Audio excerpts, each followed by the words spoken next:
and 1 million shillings each as promised by President William Ruto, who watched the match at the newly refurbished Kasarani.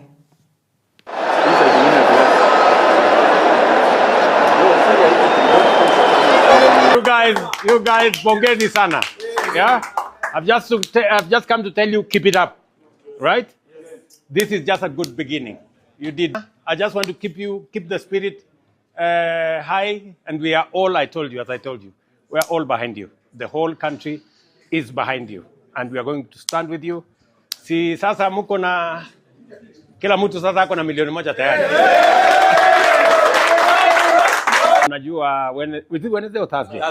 Thursday sasa ndio game yenyewe. Si ndio? Please.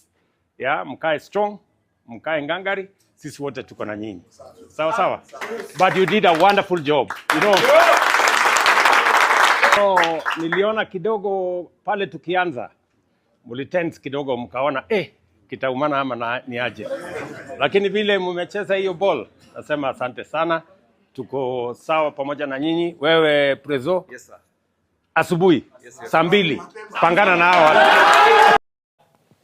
I know so many Kenyans wish that they were football players so that they can also pocket the 1 million shillings, right? But thank you so much, Stars, for a good game as well as a unity that we've never seen before. But still on the match, Kenyans have congratulated Harambee Stars for defeating the Democratic Republic of Congo. This was their opening match of the African Nations Championship, where Kenya defeated DRC 1-0 at Kasarani. Austin Odhiambo delivered the only goal of the game after well-coordinated team building up, promising to deliver a one-of-a-kind match on Thursday as they face Angola.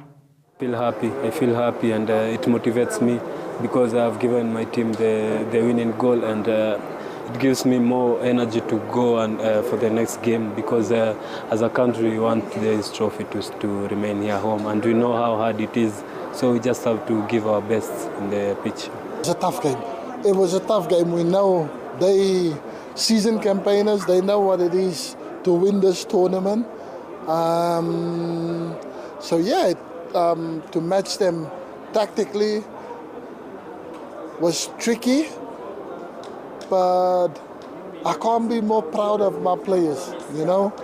They showed so much bravery. Just slightly disappointed that we didn't give them that second or third goal, which we could have done, but you know, we are work in progress. Yeah. Angola next, and it ain't gonna get any easier. But I think the hardest hurdle for us is over, and that is getting over the first game of the tournament. Game imekuwa tough sana, na naweza sema honestly DRC wamekuwa the better team because hawajatumia chances zao. With us we may have one chance na tukatumia vizuri. So I think we need to improve more on managing the game and managing the ball, because we are losing too many balls, and we have a chance to do that.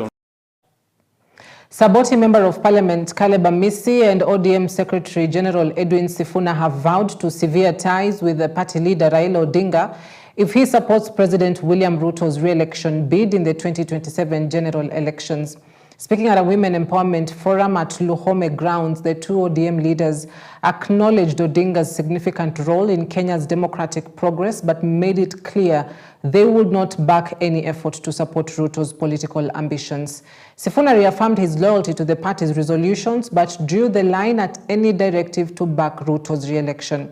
Other forum speakers were equally critical of President William Ruto's administration, accusing the Kenya Kwanza government of failing to meet its campaign promises. I will read all the resolutions that are made by organs of ODM, except one.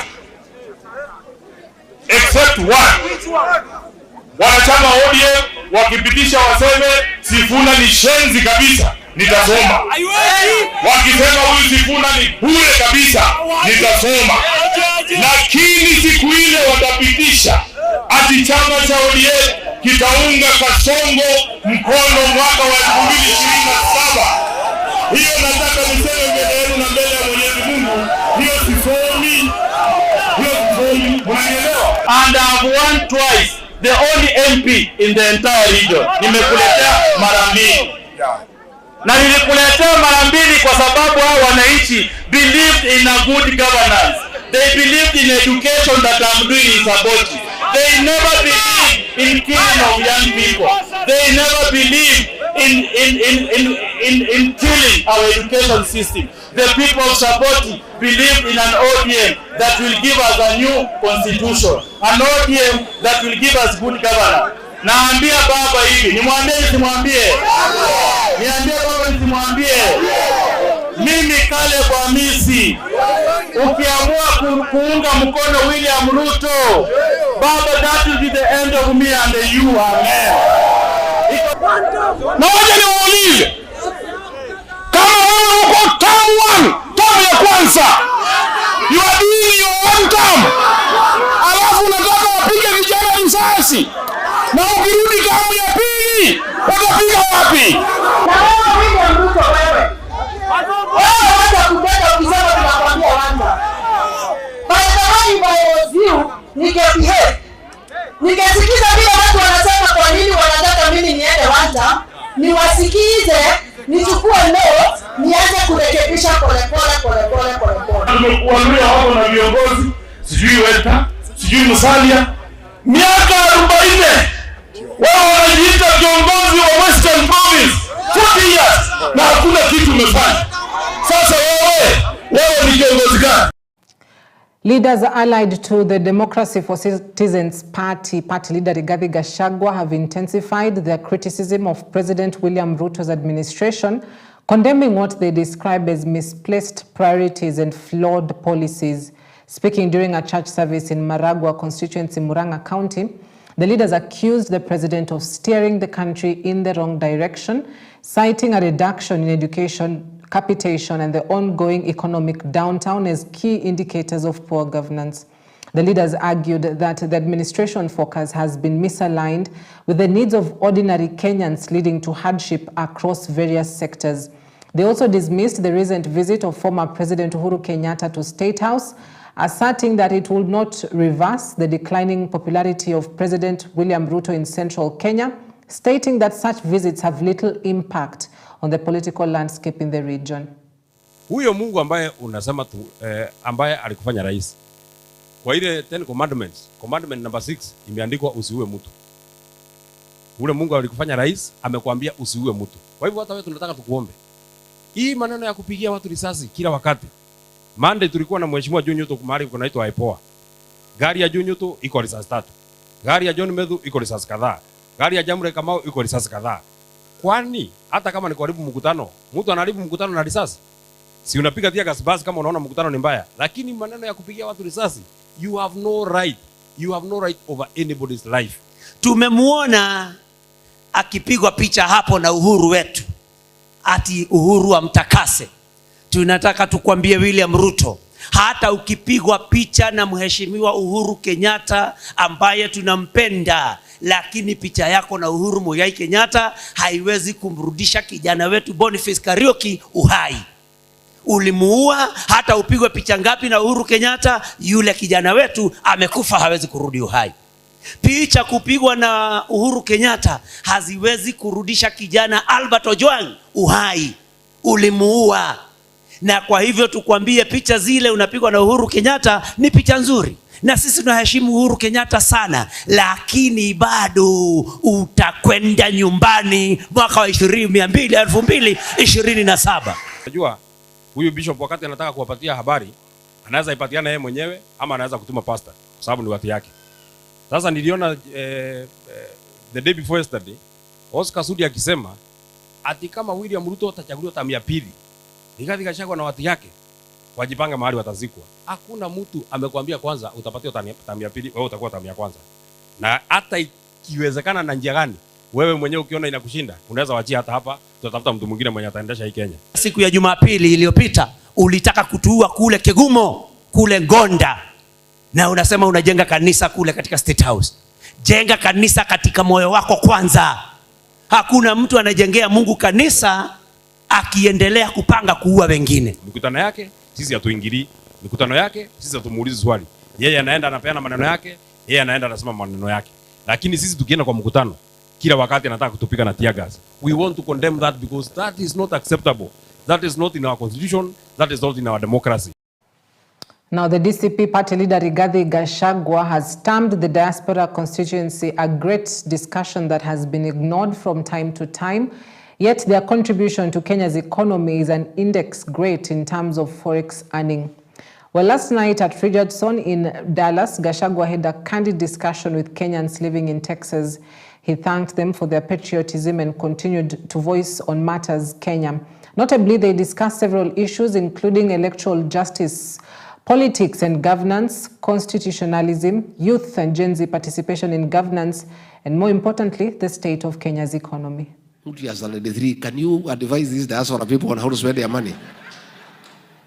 you know, because he advises William Ruto, who is a PhD holder, and anafikiria he can advise anybody in the world. And he was talking in a very derogatory manner about what you do here, isn't it? So wewe endelea to advise William Ruto, and through your advice, the country is in a hole. Advisors ya William Ruto ni wawili, moja standard 6, moja standard 3. Do you need any other explanation why we are in a hole? And that is why hata wanamwambia hii masomo haina haja, wachane naye. You know, mtu ya standard 3 na standard 6 ndio wanaku advise. Nakwambia hii masomo ya Kibaki wachana naye. Chukua pesa na magunia, patia Zaporano, akatafute kura.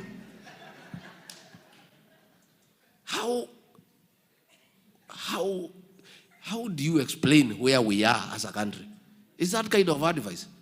When somebody decides that you advise us, ni mtu ya standard 3 and standard 6. Ati hao ndio wanakuambia how to run a country. And that is why mimi nilikataa hiyo maneno. Hiyo mtu ya standard 6 alijaribu kuniambia how to run my office. Nikamwambia kwende. Mimi Rigiji, mtu nimesoma. I don't have as many degrees kama William Ruto, yangu ni moja. Lakini mimi mtu yuko na degree moja ya political science. Mtu ya standard 6 to advise me how to run my office. You know, surely. Unajua iko madharau ingine ambaye ni mbaya. The African Independent Pentecostal Church of Africa Archbishop Samson Muthuri has asked politicians to stop early campaigns, which has been seen to cause tension in the country. Speaking in Mombasa on his coast tour, the Archbishop says the country has 2 years before the general elections, hence the need to create a conducive environment for the country to thrive. He has called on the politicians to preach peace instead ahead of the general elections, since the political tension has started to build up, and noted that it's not good for Kenya. Muthuri has, however, called on the government to take education matters seriously by releasing capitation funds in time so that school programs are not tampered with. Na tumeimisha wanasiasa mara nyingi wasiingishe inchi katika siasa za mapema, kwa sababu ndio inafuruga amani nchini Kenya. Tungoje, tuna miaka ingine 2 kabla tujafika wakati wa uchaguzi wa 2027, na kwa hivyo tungeomba viongozi wetu wadumishe amani na maendeleo nchini, wasingatie maendeleo, waashane na siasa za mapema, ndio tuweze kudumisha amani nchini Kenya. Hiyo njoto la kisiasa ndio inafuruga amani wakati mwingine, na tungewaomba wagoje, wawe watulivu, waendelee na maendeleo mpaka tukalivia wakati wa kisiasa.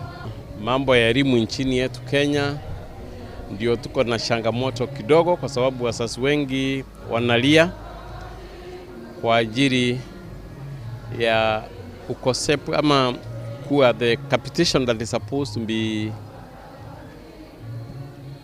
given to the institutions of running inakuja ikiwa imeshelewa. Watoto wengi wanakaa na mashinda huko shuleni, mara nyingine wakifukuzwa kwa ajili ya karo.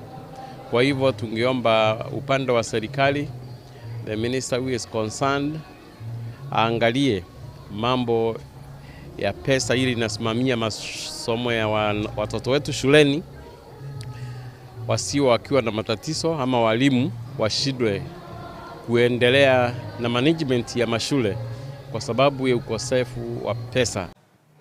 Public Health Principal Secretary Mary Muthoni has called on politicians to stop politicizing development projects that have been initiated by the government for the benefit of the public. Muthoni has said that most of the development projects that had stalled have now resumed, and as such, all leaders and the public should support the projects to their completion.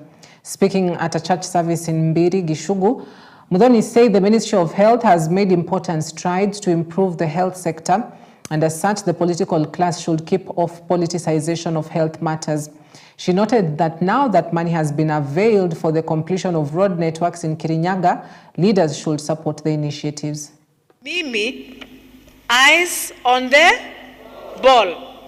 Ile kitu itasaidia watu wa Kirinyaga, hapo ndio niko. Kama ni barabara, mimi niko hapo. Kama ni mahospitali, mimi niko. Na mimi, hiyo ndio kitu nitakuwa ninatetea. Hii ingine porojo mimi sitaki. Ikifika mambo ya afya, tusifanye siasa na mambo ya afya. Mtengeneze sheria ile itafaa kufikia mwananchi wa kawaida. Tumesema uambie president sisi tunamsupport na tunamshukuru kwa ile kazi anatufanyia. Tumeona equipments zimerejea kwa hii project ya Mushivi, iendelee atumalizie. KMTC tuletewe Gishugu, na tunakemea wale viongozi wanasema KMTC sijengwe Gishugu. Hiyo ni kutokwa na akili, sijui mtu anafikiria nini akipinga maendeleo ikikuja kwao nyumbani. Kwa hivyo hata kama ni nani, hatujali. So long as wewe unapinga maendeleo, hatuko na wewe. Father amesema eyes on the ball, tunawacheki sana. Na wakati ukifika, tutatuma kila mtu mahali pa. Hivyo tunaomba na wale wamanaleta siasa hapo kwa hii mambo ya KMTC wakome kabisa. Kwa sababu hii maendeleo inakuja kusaidia. Na sana sana mimi ningesema kuna watu wanasema kuomba institution shamba ni makosa. Lakini mimi nataka kuambia tuko hii Kenya na tunaona kama hapo tulikuwa Kenyatta University, mnakumbuka ilipeana shamba na tukajenga KU Livaro. Kwa hivyo hata hapa si kitu mgeni. A bitter leadership row has erupted in the Kenya Methodist Church. Archbishop Isaiah Deye has alleged that a plot to remove him from office is against the law and the church's constitution. Deye has said that some former leaders stormed his office despite a court order to stop them, calling the move a contempt of court. He also said the church is facing a debt of over 340 million shillings to the Kenya Revenue Authority, and efforts to reform the leadership and fight corruption are ongoing.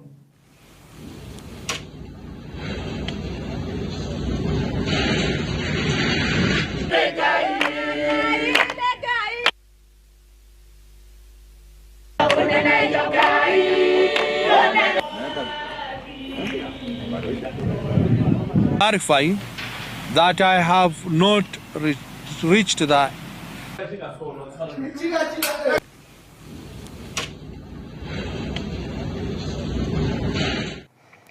Religious leaders from Kieni area of Nyeri County have urged security agencies to hunt down and arrest people who burnt down churches in Munyu village. This is after 2 churches were burnt to ashes in the village within 4 months. The recent case was the burning of a gospel outreach church on the night of 17th July.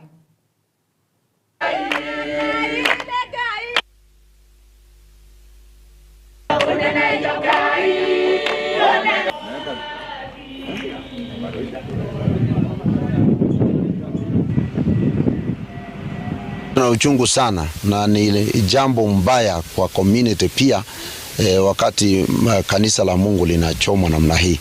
Na mpaka sasa hatujajua ni sababu gani inasababisha makanisa ichomwe hapa. Sisi tumegojea makaratasi kutoka kwa serikali kuu na serikali ya kaunti. Hakuna pahali tumesaidika. Sasa ile huzuni tuko naye ni kwa sababu watu wakijaribu kuchoma madhabahu ama kushindana na Mungu, laana itaaguka katika mji huu. Wale waliofanya hiki kitendo wafichiliwe ili tuweze kujua ukweli. Na kama kuna mtu anatarajia ama akona maono ya kumiliki hii shamba. Ni mahali ambapo pana wengine wamekalia. All right, now to one of the most trending videos online. Let's take a look.